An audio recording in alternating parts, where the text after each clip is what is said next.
Hello guys, कैसे हैं आप लोग? आई होप आप लोग सब बढ़िया होंगे। तो अब डिस्कस करते हैं कैल्शियम मेटाबॉलिज्म। ठीक है, हमने आयरन पढ़ लिया था बहुत पहले। ठीक है, मैग्नीशियम हो गया था, फ्लोराइड हो गया था, बट इंपॉर्टेंट आयरन ही था उनमें से। ठीक है, अब हम कैल्शियम पढ़ रहे हैं। आप लोगों का एग्जाम बहुत पास में, तो मुझे लगा शायद एक मिनरल जो आ सकता है, जो कि आता है, ठीक है, आया हुआ है पहले कभी, ठीक है, तो वो है कैल्शियम मेटाबॉलिज्म। वो हम लोग अब डिस्कस करते हैं। अच्छे डिस्कस करेंगे, क्या ही डिस्कस करेंगे, मतलब है इजी। अगर विटामिन डी पढ़ रखा है तो बहुत आसान हो जाएगा, नहीं पढ़ रखा है फिर भी पढ़ा दूंगा। पढ़ना जरूर, विटामिन डी बहुत इंपॉर्टेंट विटामिन है। ठीक है, बट अब पढ़ते हैं कैल्शियम मेटाबॉलिज्म, कैल्शियम की बायोकेमिस्ट्री। ठीक है, अब इससे पहले हमने आयरन पढ़ा था, है ना। आयरन तो बहुत ही मतलब एकदम ट्रेस अमाउंट में मिलता है बॉडी के अंदर, बट ये क्या है, बहुत अबंडेंट है, abundant mineral in the body. ठीक है, कितना, अगर एक एडल्ट ह्यूमन बॉडी है, मतलब 70 किलो के आसपास की ह्यूमन बॉडी है, तो उसके अंदर करीब 1 से 1.5 किलो केजी, है ना, 1 से 1.5 किलो के आसपास आपको कैल्शियम मिलेगा आपको। ठीक है, मेनली कहाँ मिलेगा? 99% बोन्स में, और बोले तो टीथ में। तो 99% बोन्स एंड टीथ में मिल रहा है आपका। ठीक है, और बचा हुआ 1% आपका ब्लड के अंदर, मतलब एक्स्ट्रा सेलुलर फ्लूइड, है ना, आपका बोन्स एंड टीथ के अलावा 1%। तो मेजरली हमें पता है यार कि बोन किससे मिलके बनी होती है यार। बोन आप बोलते कैल्शियम वगैरह होता है उसके अंदर बहुत सारा, है ना। दूध पे कैल्शियम मिलेगा तो हड्डियां मजबूत होंगी, सुना है, तो लेमन भाषा में अपने आसपास सुनते हैं हम लोग। ठीक है, अब ध्यान रखना है बोन्स के अंदर, टीथ के अंदर, ऐसा नहीं कैल्शियम का आयन डाल दिया, लो भैया कैल्शियम आयन Ca2+ लगा दिया, लोग घूम रहा है वो नहीं।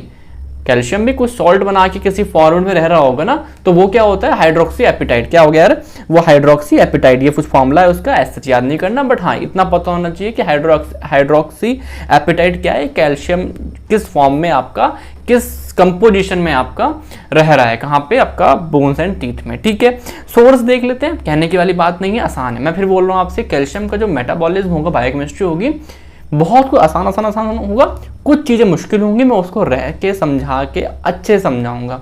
अगर मुझ पर विश्वास करते हो तो आखिर तक मैं आपको समझा दूंगा पूरा, है ना। विश्वास करते हो, अगर पढ़ रहे हो तो करते हो यार, है ना। टीचर पे पूरा भरोसा होना चाहिए। ठीक है, चलो, अब मैंने क्या बोला, मिल्क एंड डेयरी प्रोडक्ट्स पे, है ना, दूध दही वगैरह खाएंगे तो मिलेगा। ठीक है, मीट एग फिश ये आपका मिल गया यहाँ से, है ना। सीरियल एंड लेग्यूम से भी मिल जाता है कुछ मात्रा में, लेकिन अच्छा खासा सोर्स तो डेयरी प्रोडक्ट ही रहते हैं फिर कैल्शियम के। ठीक है, चलो, अब मैंने क्या बोला, आपका RDA, इसकी रिक्वायरमेंट क्या है, डेली अलायंस क्या है ना, कितना हमें रिक्वायर डेली, तो वो डिपेंड करेगा। और इस ध्यान रखना, समझ में आना चाहिए हमको, क्या अडल्ट में 800 मिलीग्राम पर डे। ठीक है, अडल्ट में 800 मिलीग्राम पर डे, इन्फेंट में 300 से 500 मिलीग्राम पर डे, छोटा बच्चा होगा जब। ठीक है, बट चिल्ड्रन जो मतलब ग्रोइंग एज में आ गए, है ना, ग्रोइंग एज में आ गए, उनके लिए डिमांड बढ़ जाएगी। प्रेगनेंसी में डिमांड बढ़ जाती है, हमें पता है नॉर्मली, है ना। लैक्टेशन में डिमांड बढ़ जाती है कैल्शियम की। ठीक है, और आपका आफ्टर मीनोपॉज, तो ये कुछ स्पेशल केस हैं जहाँ पे आपका RDA नॉर्मल से बढ़ जाएगा। नॉर्मल तो आपको 800 रखना है कि एज अ हम और आप एक नॉर्मल ह्यूमन बीइंग है, कोई दूसरी चीज़ें पैरामीटर इनमें से कुछ नहीं है। ठीक है, अडल्ट में आते हैं नॉर्मली। ठीक है, तो आप 800 मिलीग्राम प्लस माइनस थोड़ा 50-60 आप लीजिए RDA, अब कोई दिक्कत नहीं होगी। ठीक है, डिफिशियंसी की बात नहीं करो, नॉर्मली हेल्दी ह्यूमन भी। ठीक है, और जब आपको कुछ कंडीशन इस टाइप से, प्रेगनेंसी आप चल रहे हैं या फिर कोई लैक्टेशन आफ्टर म्यूनोपोज, तो आपको थोड़ा सा इसका अमाउंट बढ़ाना पड़ेगा, 1500 या फिर 1200 से 1500 मिलीग्राम पर डे आपको मतलब इसका इंटेक करना पड़ेगा डेली। ठीक है, कोई बड़ी बात नहीं, याद कर लेंगे हम लोग। ठीक है, तो इस पेज में ऐसा कुछ नहीं है यार, आपको समझ में आपको आ रहा है, इतना कुछ बड़ी बात नहीं है। अब आते हैं, ठीक है, चलो, अब ऐसे कौन से फैक्टर, अब देखो हम खा रहे हैं तो उसका एब्जॉर्प्शन हो रहा, तो कुछ फैक्टर ऐसे होंगे जो उसका एब्जॉर्प्शन बढ़ाएंगे, और कुछ ऐसे होंगे जो उसे कम करेंगे, तो उसको डिस्कस करते हैं। तो पहले हम समझते हैं कि ऐसे फैक्टर जो क्या कर रहे हो, इंक्रीज कर रहे हो, क्या इंक्रीज कर रहे हो, एब्जॉर्प्शन किसका, कैल्शियम का। वेरी गुड, ठीक है। पहला आता है विटामिन डी। तो विटामिन डी में भी मैंने पढ़ाया था, अभी दोबारा समझ लो। विटामिन डी, है ना, कैल्सिट्रॉल एक्टिव फॉर्म 1,25 डाइहाइड्रोक्सीकोलेकोलेसिफेरॉल। ठीक है, ये विटामिन डी क्या करता है, आपका जो कैल्शियम बाइंडिंग प्रोटीन है उसका नंबर बढ़ा देता है। मतलब एक स्टेशन A है, एक स्टेशन B है ना, आपको A से B जाना है। ठीक है, तो अब यहाँ पे केवल एक ऑटो रिक्शा था, पहले केवल एक ऑटो रिक्शा था, अब क्या हुआ, बहुत सारे ऑटो रिक्शा हो गए, तो ज़्यादा लोग जा पाएंगे ना अब A से B एक सेम टाइम में। तो यहाँ पे यही होने वाला है कि आपके जो इंटेस्टाइन में कैल्शियम है उसको अगेंस्ट द कंसंट्रेशन ग्रेडियंट जाना है इंटेस्टाइन से ब्लड में, इंटेस्टाइन से ब्लड में। ठीक है ना, स्मॉल ड्यूडेनम से जाना है ब्लड में। ठीक है, अब उसे ले जाने वाले कौन है, कैल्शियम बाइंडिंग प्रोटीन। अब उनका नंबर कौन बढ़ा रहा है, विटामिन डी। तो विटामिन डी कहीं ना कहीं क्या कर रहा है, कैल्शियम बाइंडिंग प्रोटीन का नंबर बढ़ाता है, तो कहीं ना कहीं बोलेंगे यस फेवर कर रहा है, कैल्शियम का एब्जॉर्प्शन बढ़ा रहा है। ठीक है। चलो, तो इस तरीके से मैंने पढ़ाया होगा विटामिन डी में कि ये विटामिन डी आया, रिसेप्टर से लगा, ट्रांसक्रिप्शन करा के कुछ आपका कर दिया, कहाँ पे, इंटेस्टाइन के सेल्स में। समझ में आ रहा है क्या? ठीक है। अब पैराथायराइड हार्मोन क्या करता है? कैल्शियम का एब्जॉर्प्शन बढ़ाता है, नो डाउट, बट इनडायरेक्ट। कैसे? पैराथायराइड हार्मोन विटामिन डी को क्या कराएगा? बढ़ाएगा। और विटामिन डी क्या करता है? पढ़ लिया कैल्शियम। तो मैं बोल सकता हूँ पैराथायराइड इसका एब्जॉर्प्शन बढ़ा रहा है, बट डायरेक्टली इनडायरेक्टली नहीं, इनडायरेक्टली वो बढ़ाता है विटामिन डी का। और विटामिन डी का पता है मुझको, हमको पता है ना, पढ़ा आपने, ठीक है। ओके, चलो, एक तो यार पंखा बंद करना पड़ता है, गर्मी लगती है, रात हो रही है, तो ठीक है। चलो डिस्कस करते हैं एसिडिक पीएच। अब देखो क्या हुआ, जब मैंने कैल्शियम का इंटेक किया, कैल्शियम के सॉल्ट बने, वो एसिडिक पीएच पे अच्छे सॉल्युबल होते हैं, तो उनको एब्जॉर्ब करना आसान होता है। तो एसिडिक पीएच है ना, मतलब कि पीएच कैसा होगा? कम, है ना, HCl। और हाई प्रोटीन डाइट और लैक्टोज में ये सब फेवर करते हैं। हाई प्रोटीन डाइट आप समझ सकते हो इस तरीके से, जितना प्रोटीन होगा उतना एसिड बनेगा, बिकॉज डाइजेशन में है ना, और वो हमें हेल्प करेगा, ठीक है। तो आप पे कुछ फैक्टर होगा इंपॉर्टेंट, तो ये बता दिए मैंने, ठीक है, ठीक है। अब आते हैं कुछ चीज़ें डिक्रीज, मतलब एब्जॉर्प्शन डिक्रीज। अब डिक्रीज क्यों होता है, मेरी बात समझना, कि मान लो ऑक्जिलेट खाया किसी ने साथ में, अब वो कैल्शियम और ऑक्जिलेट ने मिलकर सॉल्ट बना लिया। कौन सा सॉल्ट? Calcium oxalate. क्या बना लिया? Calcium oxalate. अब वो प्रेसिपिटेट कर जाएगा, वो सॉल्युबल नहीं है, वो प्रेसिपिटेट कर जाएगा। बताओ अब एब्जॉर्ब हो पाएगा? नहीं हो पाएगा।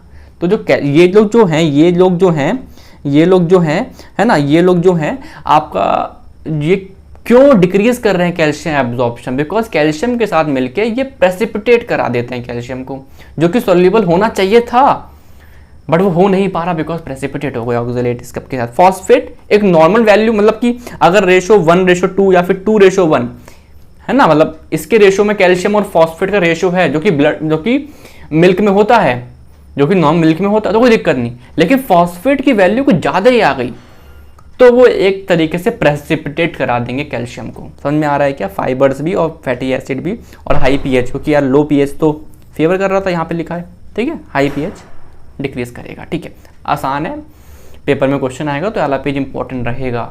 एक हेडिंग बनती है अच्छी वाली, factor decreasing, factor increasing the absorption, है ना, अच्छी हेडिंग बनती है, समझाया जाता है। ओके, चलो आ जाओ, अब देखते हैं फंक्शन के। फंक्शन कोई बड़ी बात नहीं है, हमने अब तो आप कहीं ना कहीं ईयर के एंड में ही पढ़ते हो बायोकेमिस्ट्री, है ना, अब तो पेपर भी आने वाले हैं आपके, तो आप कहीं ना कहीं पूरी फिजियोलॉजी पढ़ चुके हो, बहुत जगह कैल्शियम देखा हो। चलो देख लेते हैं। Formation of bones and teeth, या 99% आपका कैल्शियम कहाँ है? बोन्स एंड टीथ में, तो उसका फॉर्मेशन में हेल्प करता है। कौन सा सॉल्ट? कैसे? हाइड्रोक्सी एपेटाइट, ठीक है। ब्लड कोगुलेशन में कौन सा फैक्टर होता है? फैक्टर नंबर 4, तो कोगुलेशन में हेल्प करता है, इंपॉर्टेंट, प्रोथ्रोम्बिन थ्रोम्बिन में कन्वर्ट, ठीक है। मसल कॉन्ट्रैक्शन में देखा होगा कैल्शियम आता है, ठीक है। एक सेकंड रुकना यार,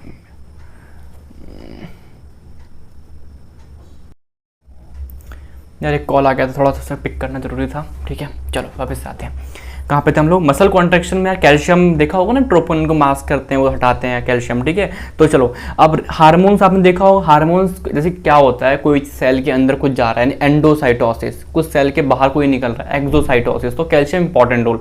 हार्मोन्स बीटा सेल्स में बनते हैं पैनक्रियाज के, उनको इंसुलिन, है ना, और आपका पैराथायराइड कहीं और बनता होगा, जो भी उसको बाहर निकलना है, तो calcium plays a very important role, है ना, calcium plays a very important role.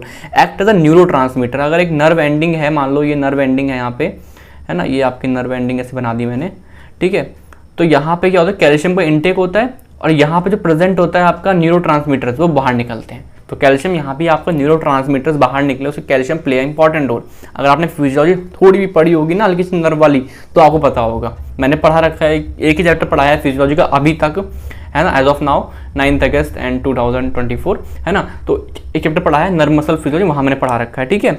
अब क्या है? एंजाइम एक्टिवेशन, तो आप देखोगे बहुत सारे एंजाइम्स का क्या है, वो कोफैक्टर्स है। अगर कुछ एंजाइम के नाम बताएं तो एडेनाइलेट साइक्लेज, एटीपीएज, है ना, पायरुवेट काइनेज, पायरुवेट डिहाइड्रोजिनेज, ऐसे बहुत सारे एंजाइम्स होंगे जिनका एक कोफैक्टर होगा, कहीं ना कहीं हेल्प कर रहा होगा, ठीक है। तो कैल्शियम प्लेज अ बहुत वेरी वेरी इंपॉर्टेंट रोल, है ना। ऐसा नहीं कि सिर्फ बोन्स एंड टीथ में ही होता है, दैट्स इट, नहीं, और जगह भी होता है, लिख के बता दिया मैंने आपको, ठीक है। कोई बड़ी बात नहीं है, आराम से सोचना, 10 बार पढ़ना, एग्जाम से पहले पढ़ा जाता है ना, पहली बार टाइम लगता है, फिर रिवीजन में बहुत कम टाइम लगता है, उसके बाद तो हो जाएगा, ठीक है।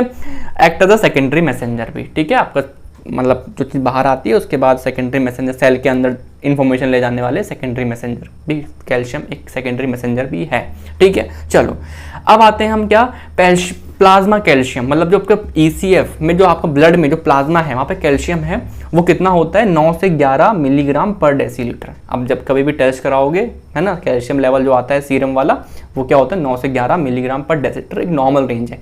इससे कम होगा तो हाइपोकैल्सीमिया, इससे ज़्यादा होगा तो हाइपरकैल्सीमिया भी देखेंगे, ठीक है।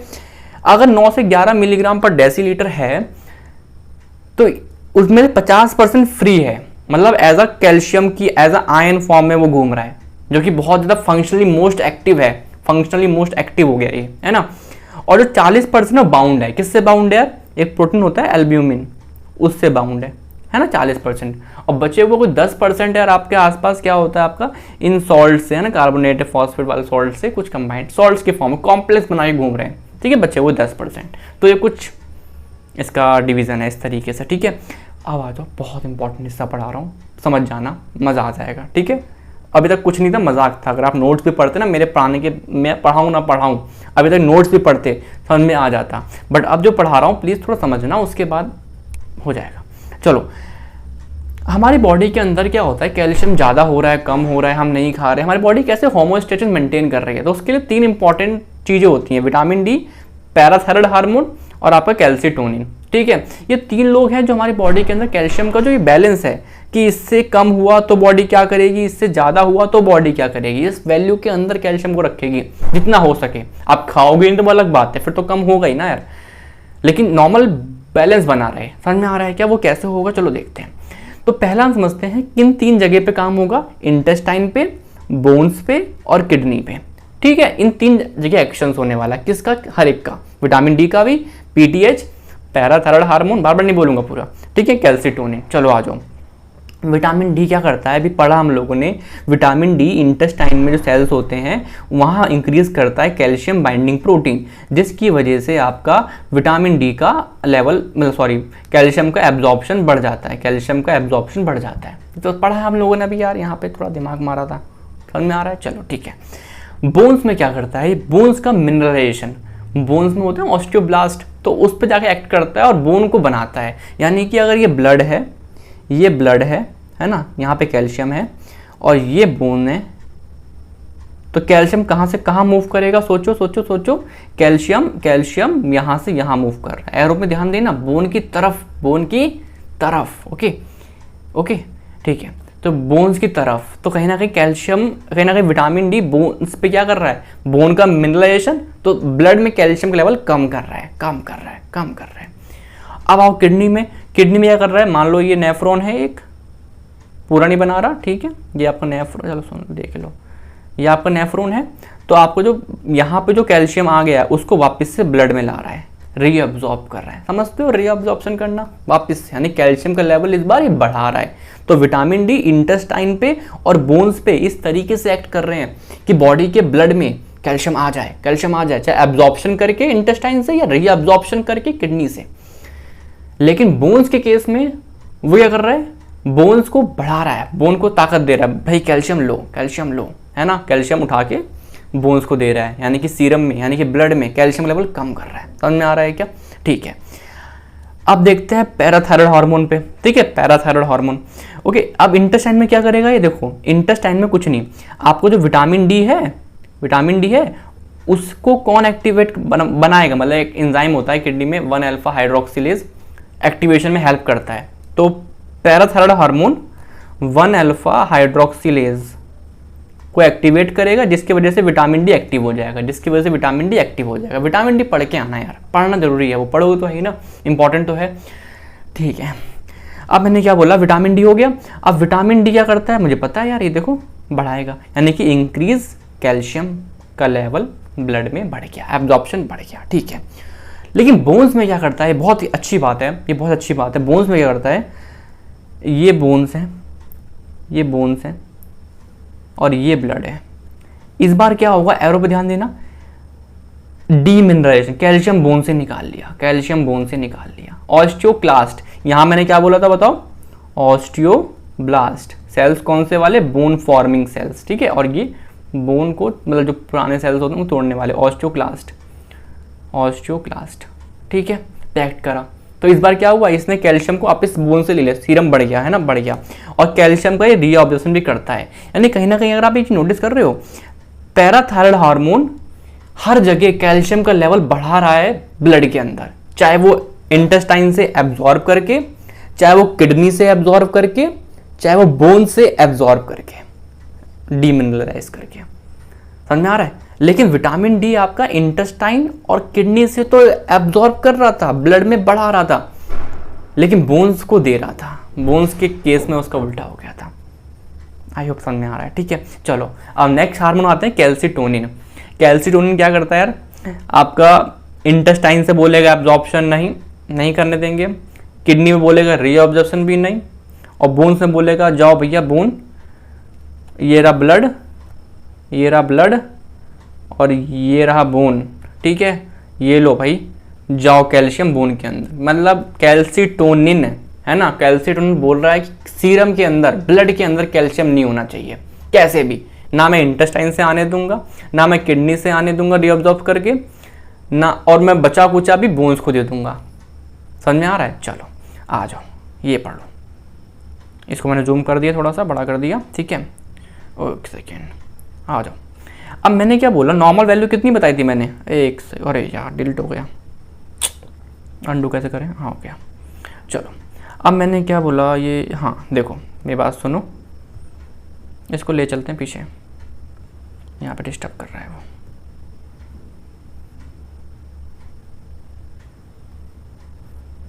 थोड़ी बड़ी वीडियो हो गई यार, ये सब बहुत कुछ हो जाता है, ठीक है। चलो आ जाओ। अब मैंने क्या बोला, 9 से 11 क्या है इसकी नॉर्मल वैल्यू। अब इससे इम्बैलेंस हुआ, यानी कि क्या मान लो कैल्शियम लेवल बढ़ गया। जैसे बढ़ गया तो थायराइड के पास गए, ग्लैंड के पास, यहाँ से निकला कैल्सीटोनिन, पीछे वाली है ना पैराथायरॉइड ग्लैंड, ठीक है, कैल्सीटोनिन, ठीक है, थायराइड से पैराथायराइड से ये निकलता है, ठीक है। तो क्या हुआ, कैल्शियम का लेवल बढ़ गया बॉडी में, है ना, तो क्या होगा, थायराइड से हार्मोन कैल्सीटोनिन। अब कैल्सीटोनिन क्या करेगा बताओ, बोन्स के पास जाएगा, है ना, कैल्सीटोनिन बोन के पास गया और अपना कैल्शियम दे दिया इसको, मतलब ब्लड से कैल्शियम दे दिया। अगर आप यहाँ पे देखो क्या कर रहा था कैल्सीटोनिन, मिनरलाइजेशन, मतलब कि ब्लड से कैल्शियम उठाता था, बोन को देता था। अब देखो यहाँ पे देखो, अगर कैल्शियम बढ़ गया है बॉडी में, तो कैल्सीटोनिन ने क्या करा, बोन्स को दे दिया कैल्शियम, तो बॉडी में ब्लड में कैल्शियम कम हो जाएगा, वापस से बैलेंस आ गया। यही तो कह रहा हूँ मैं, समझ में आ रहा है। अब मान लो यहाँ पे क्या हुआ, बैलेंस नीचे हो गया, मतलब कम हो गया, हाइपोकैल्सीमिया कंडीशन हो गई, ठीक है। तो यहाँ से निकलेंगे पैराथायरॉइड हार्मोन। तो पैराथायरॉइड हार्मोन क्या करते हैं बताओ, आपका ऑस्टियोक्लास्ट पे एक्ट करेंगे, और कहीं ना कहीं क्या करेंगे, कम हुआ था तो बोन से निकाल लेंगे, कैल्शियम निकाल लेंगे बोन से। समझ में आ रहा है, बैलेंस। तो बोन देखते कि रिजर्वियर है हमारे कैल्शियम का, कम होगा तो निकाल लेंगे कैल्शियम, किसके थ्रू, पैराथायरॉइड हार्मोन के थ्रू। ज़्यादा होगा ब्लड में तो दे देंगे, किसके थ्रू, कैल्सीटोनिन के थ्रू, ठीक है। आई होप मैं कुछ बस समझा पा रहा हूँ, ठीक है। बाकी तो अब ठीक है, मैं क्या कर सकता हूँ, इतना ही कर सकता हूँ, ठीक है। ना आए तो बताना, फिर से बता सकता हूँ मैं, और भी बताओ, ठीक है। टेलीग्राम पे आपको उसके नोट्स मिल जाएंगे, पढ़ लेना यार, सिंपल है, ठीक है। चलो आ जाओ। अब आते हैं क्लिनिकल सिग्निफिकेंस, जल्दी खत्म करते हैं। हाइपर कैल्सीमिया, मतलब कि जब से वैल्यू बढ़ जाएगी 11 से ऊपर हो जाएगी, हाइपर कैल्सीमिया, ठीक है, ओके। अब इसमें रीजन क्या है यार, पैराथायरॉइड हार्मोन में, मतलब जो ग्लैंड है, पैराथायरॉइड ग्लैंड है, वहाँ पे ट्यूमर हो गया, जिससे क्या हो रहा है, ज़्यादा बन रहा है ये हार्मोन। कौन सा बन रहा है, पैराथायरॉइड हार्मोन ज़्यादा बन रहा है, ठीक है। तो ज़्यादा बन रहा है तो यार कहीं ना कहीं आपके जो ये सारे काम हो रहे हैं ये बढ़ जाएंगे और कैल्शियम लेवल बढ़ जाएगा, ठीक है। ये सारे एक नॉर्मल वैल्यू होती है, ठीक है, बैलेंस। लेकिन जब ट्यूमर हो गया, कुछ दिक्कत हो गई, जिससे ज़्यादा बन रहा है, तो भाई फिर तो दिक्कत है ना। अब पेंजेट डिसीज़, इस पेजेस डिसीज़ में जो भी है आपका बोन की डिसीज़ है, इसमें आपका कहीं ना कहीं बोन्स टूटने लगती है, बोन का डीमिनरलाइजेशन होने लगता है, ठीक है, जिस वजह से बोन का कैल्शियम वापस से ब्लड में आता है, तो हाइपर कैल्सीमिया हो जाती है। कुछ ड्रग्स होती हैं लाइक आपकी डायरेटिक्स, थायोजाइड, है ना, वो सब आपकी ये होती है, ठीक है। डिहाइड्रेशन, पानी मत पियो बहुत टाइम तक, तो बढ़ जाएगा कैल्शियम। मल्टीपल माइलोमा, ये भी एक टाइप का कैंसर है, बोन मैरो में होगा, ठीक है, जिससे आपका बोन्स कमजोर होगी, बोन्स के जो कैल्शियम होगा वो बाहर निकल जाएगा, ठीक है। ये सब बोन में कैल्शियम होगा, बोन का जो कैल्शियम होगा वो ब्लड में आ जाएगा, तो हाइपर कैल्शीमिया हो जाएगा, ठीक है। सिम्टम्स क्या होंगे यार, आपके कुछ रीनल स्टोन, बहुत मोस्ट कॉमन, ठीक है। रीनल स्टोन क्यों, कैल्शियम के जो सॉल्ट होंगे वो प्रेसिपिटेट करेंगे कहीं ना कहीं किडनी वगैरह में, ठीक है, निकलेंगे जब, तो कैल्शियम के सॉल्ट प्रेसिपिटेट करेंगे रास्ते में, तो वो स्टोन बन जाएंगे, ठीक है। और आपका nausea, confusion, pain in abdomen and bones, obvious सी बात है बोन में दिक्कत होगी, देख रहे हो कितनी कैल्शियम बोन से निकल रहा है, तो बोन्स कमजोर हो जाएंगी, दर्द होगा, ठीक है। डिप्रेशन, साइकोसिस, इस टाइप से, बिकॉज कहीं ना कहीं जो आपका कैल्शियम है ना, it's play a very important role in neurotransmitter निकलने में, कहाँ गया ये रहा, न्यूरोट्रांसमीटर का निकलने में calcium play a very important role. तो दैट्स वाई कहीं ना कहीं आप देखोगे यार डिप्रेशन, साइकोसिस, कन्फ्यूजन, इस टाइप के सिम्टम्स भी आने को दिखेंगे। मैनेजमेंट कैसे कर सकते हैं? पहली बात तो यार ये क्या, जो ट्रीटमेंट है, जो आपको डिसीज है उसको ट्रीट करो ना यार। ऐसा कैल्शियम खाते रहोगे, ठीक, कैल्शियम खिलाओगे आराम मिल जाएगा, बट अगेन आपको डेफिनेटिव ट्रीटमेंट देना पड़ेगा जो डिसऑर्डर है उसको। तो डिसऑर्डर ढूंढना, ये तो मैंने थोड़े से लिखे हैं, बहुत सारे होंगे, वो डायग्नोसिस तक पहुंचना, क्या रीज़न है, एक्चुअल रीज़न क्या है। ऐसा ना हो कि वो डाइट में डेली रात को एक गोली खा लेता है, दो तीन गोली, 800 मिलीग्राम खाना था, वो किसी वजह से 2000 मिलीग्राम खा रहा है, अब है ना 2000 मिलीग्राम खा रहा है, तो उससे हाइपर कैल्शियमिया हो रहा है, ठीक है। तो उसको हम वो गोली कम कर देंगे, ठीक हो जाएगा वो, ठीक है। तो at the end of the day मुझको कहीं ना कहीं वो जानना पड़ेगा रीज़न क्या है इसके पीछे का, उसके बाद ही ट्रीटमेंट दे सकता हूँ। लेकिन उसके बाद भी हाइड्रेशन करिए और आपको फ्यूरोसमाइड दे सकते हैं, जिससे उसका एक्सक्रीशन बढ़ जाए, कैल्शियम का एक्सक्रीशन बॉडी से निकल जाएगा, ठीक है। चलो, हाइपोकैल्सीमिया कम होना, ठीक है, विटामिन डी कम है भाई, सिंपल सी बात है, विटामिन डी कम, ये वाला हार्मोन कम, कैल्शियम ज़्यादा हो गया, ये ज़्यादा हो गया क्योंकि ये क्या कर रहे हैं पता है यार, ठीक है, कैल्शियम को नहीं आने देता है, ये ज़्यादा आगे हो गया तो और नहीं आने दे रहा, तो हाइपोकैल्सीमिया हो गया, पुअर एब्जॉर्प्शन ऑफ कैल्शियम, ठीक है। सिम्टम्स क्या होंगे? स्पाज्म आएंगे, मसल कॉन्ट्रैक्शन हो नहीं पाएगा उतना अच्छा, हो भी पाएगा तो रिलैक्स नहीं हो पाएगा उस तरीके से। टिटने यहीं पढ़ेंगे अभी, प्रेडिकार्डिया, और जो आपका पढ़ा होगा PQRST एक ECG में होता है, जो QT इंटरवल होता है वो प्रोलॉन्ग हो जाएगा, है ना। या आप पढ़ोगे अगर आप पढ़ा होगा थोड़ा action potential in cardiac muscles में, तो आप देखोगे कैल्शियम प्ले इंपॉर्टेंट रोल। मैं जब पढ़ाऊंगा तो पढ़ाऊंगा ही, लेकिन आपने पढ़ा होगा, ठीक है। चलो, ट्रीटमेंट क्या होगा? ओरल कैल्शियम दे दीजिए विटामिन डी के साथ। अगेन रीज़न जानना जरूरी है, किस वजह से हो रहा है। ऐसा नहीं है कि बस आपका कैल्शियम देखा कम और आपने ट्रीटमेंट चालू कर दिया। You have to know what the exact cause, है ना। आपको वो कॉज जानना है, उस कॉज को ट्रीट करना है, ऑटोमेटिकली सब कुछ सही हो जाएगा, ठीक है। एक चीज़ आती है टेटनी, है ना, जिसमें आपका 7 मिलीग्राम पर डेसीलीटर से कम हो जाए तो एक कंडीशन देखने मिलती है आपको, टेटनी, एक स्पाज्म एक तरीके का। इसको मैं टेस्ट कैसे करूँ, उसको मैं पॉजिटिव कैसे बोलूँ, नेगेटिव कैसे बोलूँ? तो ट्रोशोइक साइन है एक, इसमें होता क्या है, सिंपल समझ लो कि आपके एक आर्म में, है ना, आपका बीपी वाली मशीन यहाँ पे लगाई, ठीक है। अब मान लो एक नॉर्मल सिस्टोलिक एक किसी ह्यूमन बींग का मान लो मेरा 120 है, तो उससे ज़्यादा यहाँ पे लगा देंगे वो, ठीक है, और 3 मिनट तक लगाए रखेंगे, ठीक है। यहाँ पे मतलब वो बांध दी मशीन पूरी, ठीक है, स्फाइगोनोमीटर जो भी है, ठीक है, उसको बांध दिया यहाँ पे, और आपके जो सिस्टोलिक प्रेशर है उससे ज़्यादा बांधा, जिससे कि यहाँ के पूरा टाइट बंद हो जाए, ठीक है। और 2 से 3 मिनट तक उसको ऐसे ही रखा। अगर ये पॉजिटिव हुआ तो जो, एक सेकेंड कैमरा हिल गया, अगर ये पॉजिटिव हुआ तो जो ये हाथ होगा ना, ये बॉडी की तरफ आएगा, उंगली स्ट्रेट रहेंगी, है ना, और ये वाला जो है ना, इसका रिफ्लेक्शन होगा, फ्लैक्शन होगा, कुछ ऐसा साइन देखने मिलेगा आपको। 3 मिनट तक बांधे रखोगे तो ये वाला आगे वाला हिस्सा आपको कुछ ये पूरा फ्लैक्शन होगा इस तरीके से, और ये स्ट्रेट रहेंगी फिंगर, है ना, इसमें कोई फ्लैक्शन नहीं होगा, और इस वाले मेटाटार्सल जॉइंट में हल्का सा फ्लैक्शन होगा, ठीक है। तो आपको समझ में आ रहा है क्या? समझ में आ रहा है क्या? नहीं आ रहा? ये साइन होगा, ऐसा देखने मिला पॉजिटिव, हाँ टिटनी पॉजिटिव हो गया, कैल्शियम, है ना, स्पाज्म हो रहा है इसको जल्दी से, ठीक है। अगर वो नॉर्मल है हाथ ऐसा 3 मिनट के बाद भी, that mean it's all right, है ना, वो नेगेटिव है, वो टेस्ट नेगेटिव है, तो ये ठीक है। एक चॉस्टिक साइन आता है, वो कुछ नहीं, यहाँ पे फेशियल नर्व जाती है ऐसे 5, है ना, यहाँ पे आप उसको कहीं ना कहीं प्रेस करोगे, कुछ करोगे, ठीक है। अगर यहाँ पे करने से आपके जो फेशियल मसल्स को ऑब्जर्व करोगे, वहाँ पे थोड़ी टिकनिंग कुछ भी मूवमेंट आती है इस तरीके से, तो आप पॉजिटिव बोलोगे, अदरवाइज नेगेटिव। मतलब आप समझ में आ रहा है, ठीक है, बस ये सब है। और ट्रीटमेंट कैसे करोगे यार? टिटनी में कैल्शियम कम है तो आप ट्रीटमेंट में आप क्या दे दोगे? कैल्शियम ग्लूकोनेट दे दोगे, है ना, 10%, तो आपको वो सही हो जाएगा, मतलब थोड़ा सा कैल्शियम बढ़ जाएगा लेवल। बट अगेन रीजन जानना जरूरी, क्यों कम हुआ कैल्शियम? वाई? डाइट की वजह से या कोई और रीजन? विटामिन डी कम था, क्या कम था, है ना। मोर लेस सीरियस से मोर सीरियस तरफ मूव करेंगे एंड डायग्नोस करेंगे, वो जरूरी है, ठीक है। अभी तो वो सब कुछ नहीं पढ़ा सकता, ठीक है, अभी तो फर्स्ट ईयर में ही है सब, ठीक है। चलो अभी हमने ये सब डिस्कस कर लिया, और आपका विटामिन डी, कैल्शियम मेटाबॉलिज्म खत्म, ठीक है।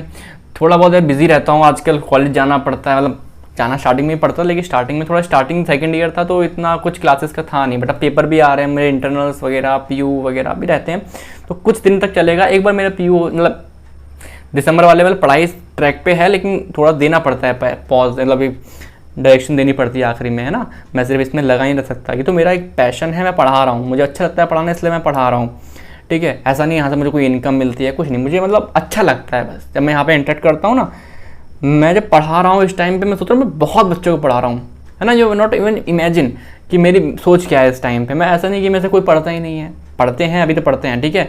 स्टार्टिंग के टाइम बता रहा हूँ कि ऐसा नहीं कि मैं सोच रहा हूँ कि नहीं पढ़ रहे, ठीक है। तो पढ़ रहे हो आप लोग, तो अगर थोड़ी हेल्प कर सकते हो मेरी, तो यार शेयर कर दो। अपने जूनियर्स बैच आएगा ना, प्लीज़ उसको बता देना, बिकॉज यूट्यूब मेरी वीडियोस अभी नहीं बताने वाला, ट्रस्ट में नहीं बताने वाला। वो नहीं बताएगा कि मेडिकल पाठशाला नाम का भी एक चैनल है, वो बड़े आराम से कभी बताएगा फुर्सत में। बट अगर आपको हेल्प हुई है, अगर आप चाहते हो कि हाँ कंटेंट अच्छा है, समझ में आता है, रिटेन होता है, ठीक है, रिटेन होता है, मैं आपको जहाँ फीड कर देता हूँ वो चीज़ें। अगर आपको लगता है ऐसा कि हाँ हेल्पफुल है इवन 1%, तो अपने जूनियर्स को बताना, फोर्स मत करना कि पढ़ के देखो, अपने पसंद आया तो आगे कंटिन्यू करना, वरना ठीक है, कोई बड़ी बात थोड़ा ना, ठीक है। चलो, तो हम इस वीडियो को यहाँ एंड करते हैं, ये वीडियो जल्दी अपलोड करता हूँ मैं, ठीक है। जब तक के लिए बाय, थैंक यू, बाय।